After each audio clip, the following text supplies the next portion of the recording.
Төгжрлгүй утаагүй болох арга уул нь байгаад байгаа байхгүй юу. Тэр нь юу гэхээр энэ бас цэвэр татврын бодлого.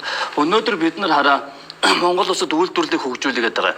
Тэгвэл урд хөрш хойд хөрштэй үйлдвэрлэлээр өрсөлдөх бол боломжгүй хүнд. Харин энэний оронд импортыг орлоод нэг хэдэн бүнзгөрөөр зүтгэж байгаа хэдэн нөхдүүд байгаа байхгүй юу. Үйлдвэрлэл явуулах гад эднэрийг дэмжих бодлого байхгүй болчиход байгаа байхгүй. Тэгсэн чинь эднэрийг яаж дэмжих вэ гэхээр одоо дэлхийн улс орнуудын судалсан юугаар болохоор хараа өнөөдөр Монгол улсад үйлдвэрлэлийн дүүрэг алга байна. Нөгөө импортыг орлох.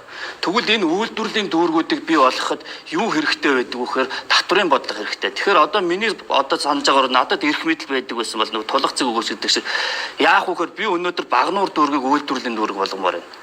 100 мод Хүннү хотыг үйлдвэрлэлийн дүүрэг болгомоор байна. Энэ аюул амархан. Хүмүүсийг шууд нүүлэг гэдэг үү.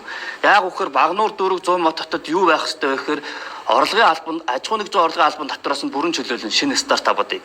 Тэгээд нөөтөөс нь чөлөөлөд орхичоор энэ үйлдвэрт юу үлдэх вэ гэхээр нийгмийн даатгал хөрхөний орлогын албан татвар хоёр л үлдэх юм байхгүй. Тэгэхээр энд ингээд төрөөс төлөөд мөн үү. Тэгээд нүсэр өндөр нөөтийн дарамтанд ороод дампаараа сууж авах оронд Багнуур үйлдвэрүүдээ нээгээд тэнд олон үйлдвэрүүд очихоор хүмүүс ирнэ. Хүмүүс дагаад юу өрхөхөр цэцэрлэг сургуулиуд ирнэ. Ингээд дид үтц хөгжөөд үйлдвэрийн дүүрэгтэй болмоор байгаа байхгүй.